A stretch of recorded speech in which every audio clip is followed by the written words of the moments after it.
आइए अपने असलाफ के नक्शे कदम पे चलते हुए इस प्रोग्राम का आगाज करना चाहता हूँ और रब के उसी पाक और पवित्र कलाम से करना चाहता हूँ जो सारी दुनिया की हिदायतों के लिए आया, जिसका पढ़ना पढ़ाना सवाब है तो सुनना सुनाना भी सवाब है।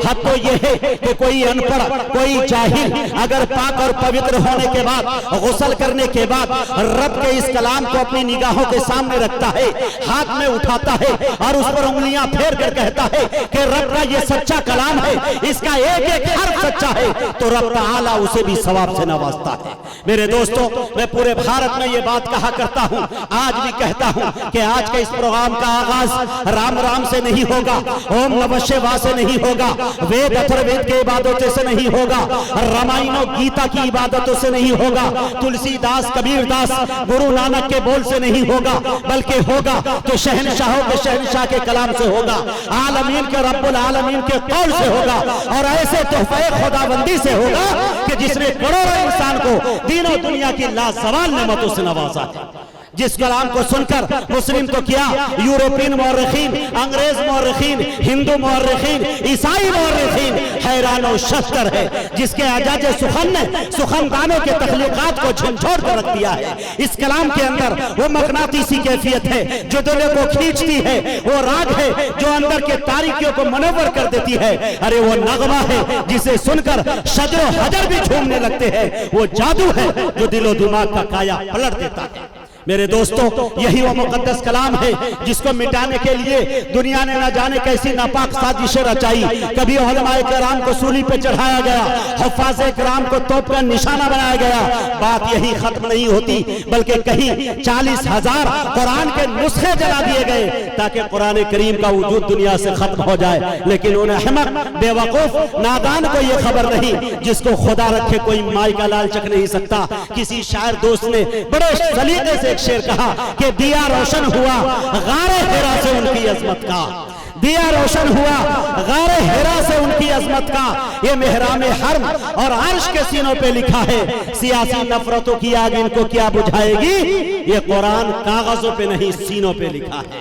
आइए मेरे दोस्तों, इसी मुकद्दस कलाम कुरान अज़ीम की तिलावत बासआदत के लिए मेरी नजर इंतखाब शायर लिसान कारी हुसैन कारी ओसामा रईसुल आजम पे जाके रुक जाती है। मैं इस वक्त उनसे गुजारिश कर रहा हूँ वो तशरीफ लाए और तिलावत कलाम पाक से इस खूबसूरत महफिल का खूबसूरत आगाज फरमाए। इस शेर के साथ के बयां वक्ते सहर रब की फजीलत करते रहते हैं, बया वक्ते सहर रब की फजीलत करते रहते हैं, वो कुछ अपने तरीके से इबादत करते रहते हैं। बया वक्ते सहर रब की फजीलत करते रहते हैं, वो कुछ अपने तरीके से इबादत करते रहते हैं।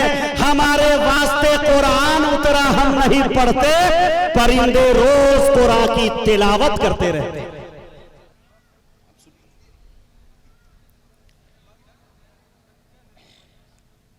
अऊज़ु बिल्लाहि मिनश शैतानिर रजीम।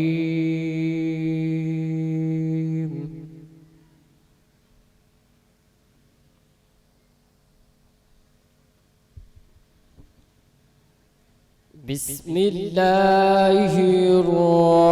रहमानिर रहीम।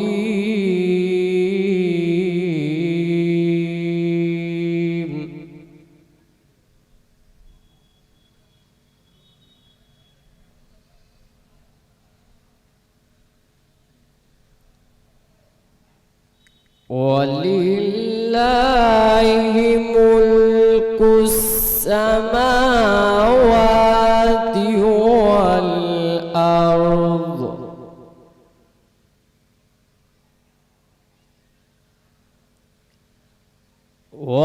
वल्लाहु अला कुल्ली शैइन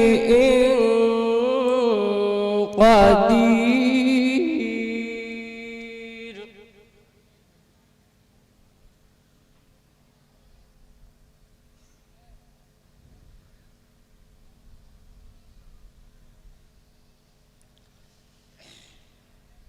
इन्ना फी खल्क़िस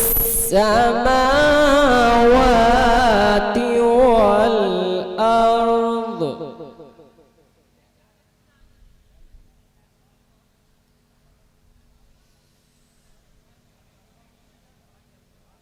إن في خلق السماوات والأرض واختلاف الليل والنهار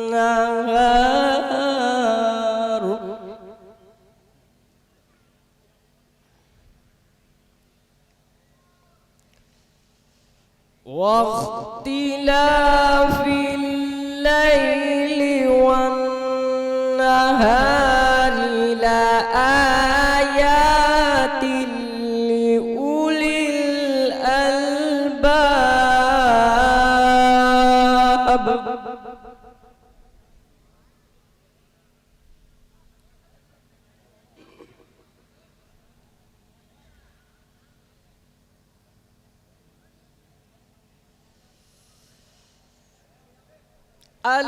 الذين يذكرون الله قياما وقعودا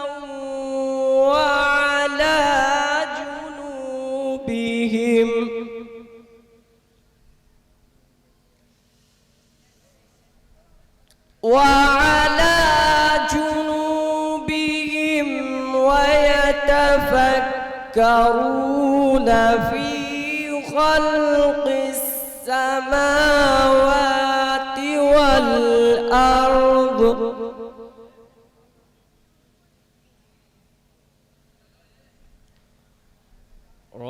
ربنا ما خلقت هذا باطلا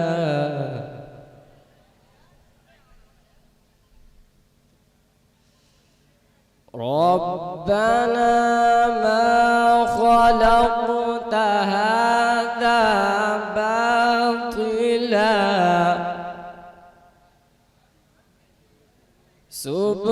سبحانك فقنا عذاب النار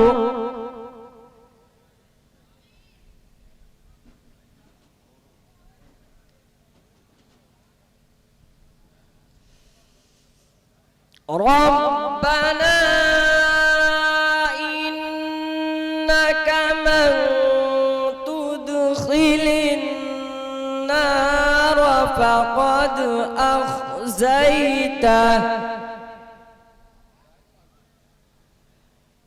وما للظالمين من أنصار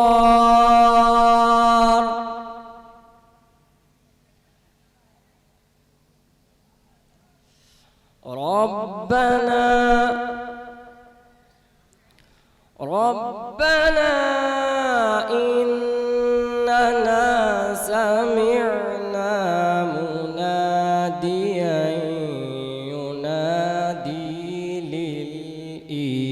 للإيمان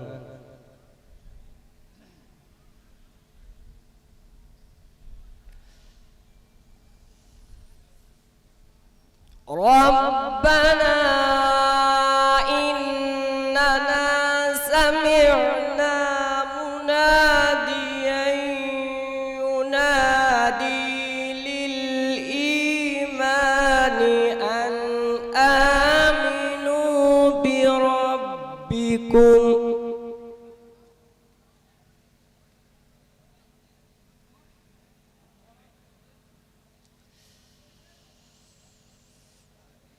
ربنا إننا سمعنا مناديا ينادي للإيمان أن آمنوا بربكم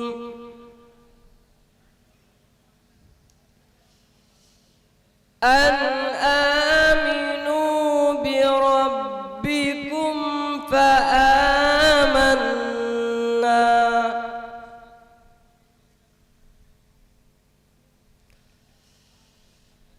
ربنا فاغفر لنا ذنوبنا وكفر عنا سيئاتنا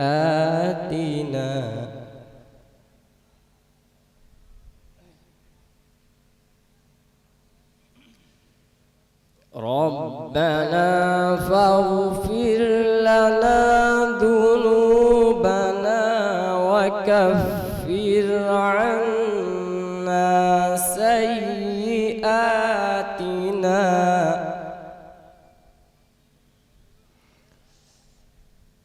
وكفر عنا سيئاتنا وتوفنا مع الأبرار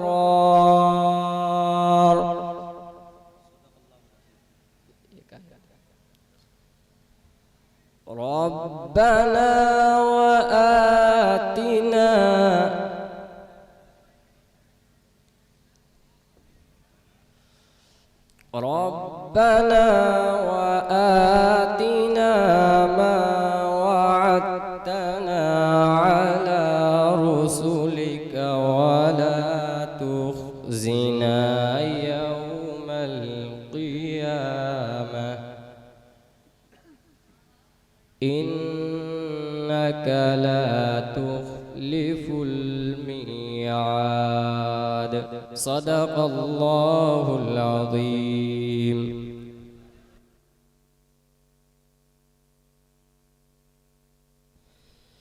मौजूद सामीन, अभी आपके दरमियान कारी साहब तिलावत कलाम पाक पेश कर रहे थे। तिलावत कलाम पाक से इस खूबसूरत महफिल का आगाज़ हुआ। महफिल को कामयाबी की ज़मानत मिल चुकी।